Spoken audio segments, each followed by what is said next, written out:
Take two. Welcome. My name is Darren. This is We Just Want You to Read, YouTube channel where we quite literally just want you to read. I'm one half of this channel. The other half is Paige. And if you've not yet watched Paige's last episode on how to review, there's cat hair in my mouth. Anyways, if you've not watched her episode on do's and don'ts of reviewing books online, I highly recommend going to do that because it's a really excellent one and something that we desperately need right now, as we're seeing people going viral for really cruel and mean reviews.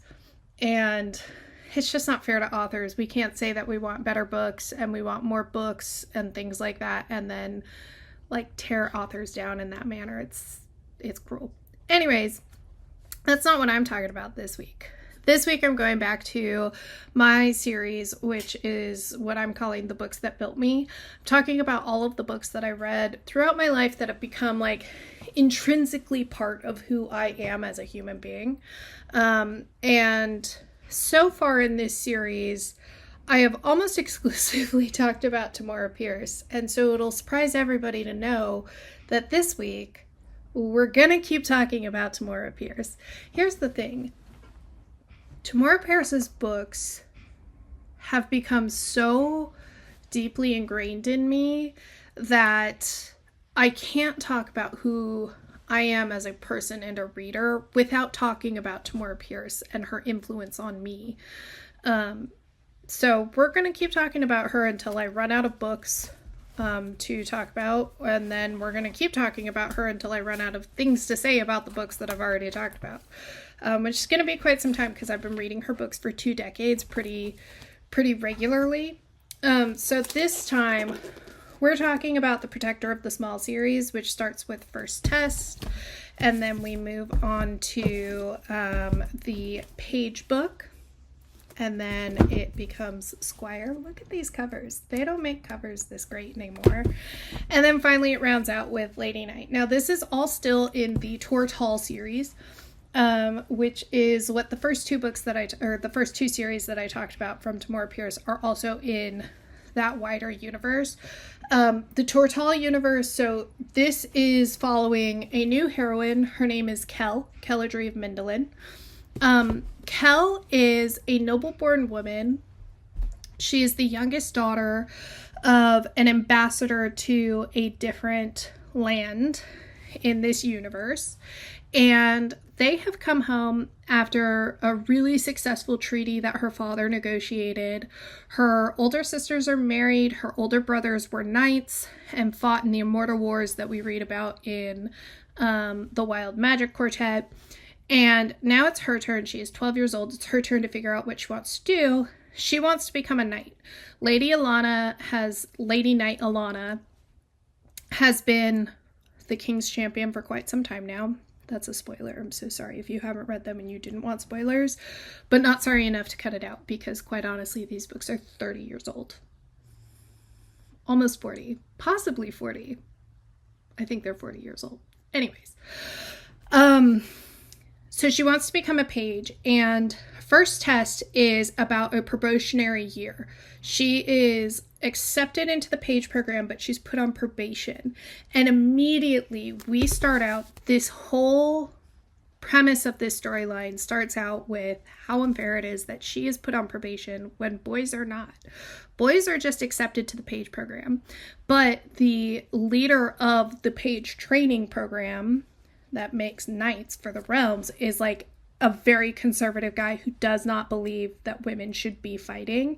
He does not support Alana as the King's champion, and in fact was put in this position specifically because the King, Jonathan, knew that he needed somebody in a more conservative vein to be in charge of this so that his nobles didn't revolt. So, and this is all explained in book. And as a reminder, these are children's books. So we're starting to get into, the politics of the realm in a very real way that feels real to our real lives. Like the concessions that you make for progress. It's not fair, but you have to make them to force the progress forward. And so we see it from both sides. We see it from all sides, really. We see it from the king's side, we see it from Alana's side, we see it from the training master's side, and we see it from Kelladry's side, who goes by Kel. Kel decides to go forward with the probationary year and is immediately bullied. The thing about Kel, though, is that she is the first heroine in this universe that has no magic. She does not have the gift. She just very deeply cares about protecting those who can't protect themselves.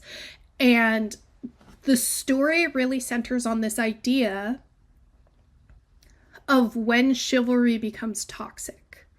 When is her protection of the small, whether it be kittens or birds or dogs or a younger student or, when does her protection become condescending and cruel? And it's something that she has to figure out for herself. She also has to figure out how to accept help, knowing that she is held to a higher standard of success. And so the first test is her probationary year. Then we get into, everything's scooting around over here. Then we get into page. Obviously, she continues on to her years as a page. This is Jump. He's a really important dog in the series. We love. And we start to see how what makes her different is actually what makes her thrive in her training to become a knight. And we start to see her changing minds. And we see what happens when people's minds aren't changed. So we see all of that. And then we get to Squire. She's become a Squire. She has passed the page program. And this spans 4 years of her being a Squire and the cleanup that happens post-wars in this realm. And finally, we get to Lady Knight. Again, we're looking at the cleanup that happens post-wars. And we're looking at what happens when somebody who has a deeply ingrained sense of right and wrong, and she's faced with a new type of warfare and a new type of horrific circumstances, and she has to protect the small that are in her charge. It is an amazing series. Let's say that. It's an amazing series. But the thing that I love so much about this series is when I was a kid, I didn't get it. I didn't connect with her, and I was not interested because she didn't have magic. She wasn't Alana with her fiery temper and her ability to heal. She wasn't Dane with her ability to shapeshift and talk to animals. She wasn't going out and making a huge splash. She was thoughtful and methodical, and she kept a tight rein on her temper, and she worked really hard, and she had no magic. And so as a kid, I was like, this is my least favorite. And it's so funny because my older sister clocked it. She was like, you may not like Kel, but Kel is you. And now as an adult, I fully agree. Kel is my favorite of the heroines, precisely because she doesn't have magic. She's not trying to make a huge difference. She's just trying to make a difference for the people who are around her.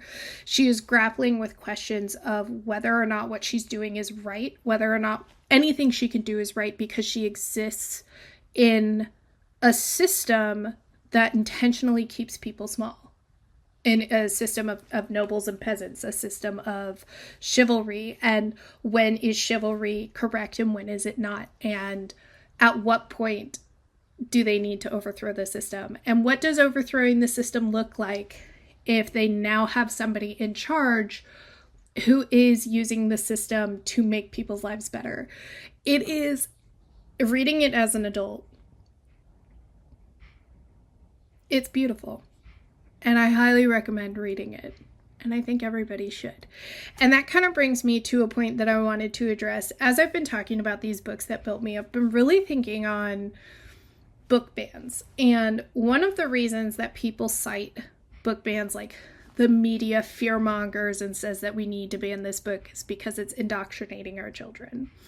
And for books like this, books that feature strong women that fight for what they believe in, I would agree, actually. I think this is indoctrinating children. It is brainwashing children, but it's brainwashing them to think that people are people, that people are deserving of respect, that women deserve equal rights and equal access and equitable access, actually. This is kind of the first series where I was introduced to the difference between equality and equity. And I think if your default is to think that women's rights don't matter and Black people don't matter and brown people don't matter and people don't deserve equal access if they don't look or think like you, then I think you needed to get your brain washed a little bit. And overwhelmingly, fiction does that. There are studies out that show that fiction actually increases your empathy because you are being put into these scenarios where you may not relate to the character in every single way, but you can understand why they're doing what they're doing. And I think that is terrifying for people who want to keep the status quo. And that's why reading books like this, reading fiction, reading fantasy will always be subversive and important and under attack, quite frankly, because it challenges the status quo and it makes you think about how to challenge authority when you're not happy with what's happening. We see it in almost every fantasy novel. In fact, I would recommend that everybody go and read the two books. Read The Tainted Cup and A Drop of Corruption by Robert Jackson Bennett. But then I would also say you should read specifically the author's note in Drop of Corruption, where the author directly says that most fantasy novels deal with authoritarian, empire-like systems that the hero is fighting against and why that is.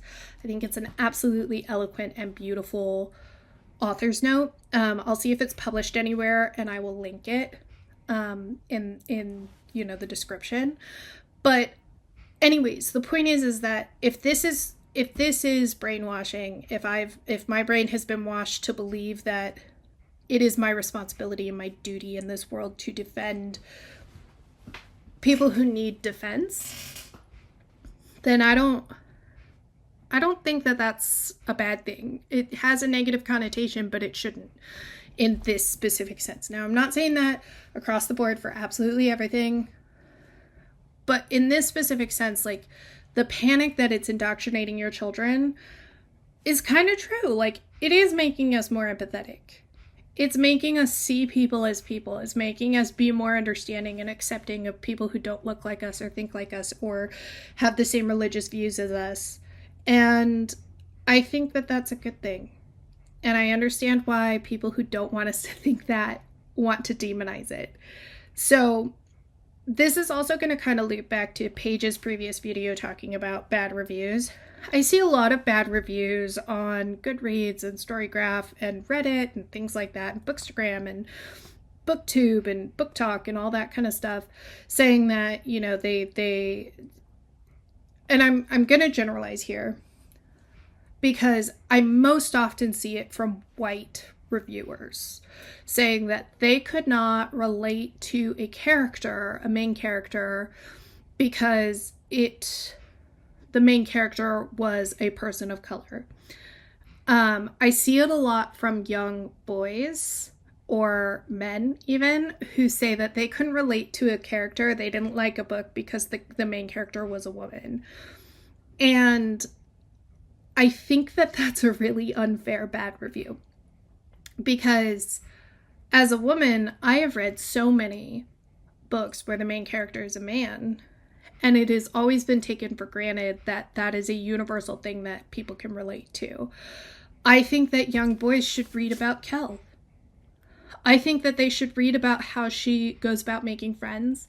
I think that they should read about how she develops her moral backbone and her own version of morality and chivalry. I think that that is universal. And I think that the same is should be said and maybe is said, I don't know, I'm really not dialed in like I should be, of, you know, characters of color and characters who are trans and you know what I mean? Like, there's just a really good example, I think, is The Raven Tower by Anne Leckie. The main character is trans. And there are so many moments where I saw myself in that character. And there are so many reviews that I found where people said that they didn't like the book because the main character was trans. And I don't think that's fair. I don't think that that's a valid review. So if the next time you're going to review, take a beat. Take a minute and think, do I not relate to this character because I've been conditioned to think that my viewpoint is the default, especially if you're white? Please, for the love of God, I am begging you. Before you put down a book because it's got a woman main character, before you put down a book because the main character is black, because they're indigenous, because they're trans, because they're gay, and you are not, pause and examine if you feel that way because there are legitimately no parts of this character that you can relate to, which is fine. That happens, absolutely. Or is it because you have been trained to think that your viewpoint as a white person is the most important viewpoint and the only correct viewpoint? I went off on a tangent there, but that is how, like, I got the basis of my thinking and the basis of my feelings about this topic from these books. I learned that from fiction. I learned it from Tortall. I learned it from Tamora Pierce. I learned it because I read these books as a kid and they became part of who I am. Because Tamora Pierce put it so eloquently with a character that I felt uncomfortably connected to, went through the exact same struggle and came out the other end with a better, more empathetic and moral standpoint. And I think everybody deserves books like that. Everybody deserves a chance to read books like that that expand their worldview and make them a better person. And if you are not actively seeking out books that help you do that, you are doing yourself a disservice. And I'm not saying every book has to be a thinker, and I'm not saying you have to feel bad about yourself or anything like that. But I think that you need to read more widely. You need to read more women who are struggling to figure out who they are and how to define themselves. You need to read more trans people, more gay people, more black people, more indigenous people, more Asian people. You need to read more with more viewpoints than just what is overwhelmingly represented in the publishing industry, because it will open your mind. It will brainwash you a little bit because your brain probably needs to be washed. All of us do. We all fall for propaganda. That's just the truth of the human experience. And you need to read more viewpoints because you will always be shocked by the books that build you. So that's my soapbox for today. The books that build us. Let me know in the comments if you've read The Protector of the Small series. If you haven't, let me know if you want to. And that's all I've got for you today. Love you all. This is We Just Want You to Read.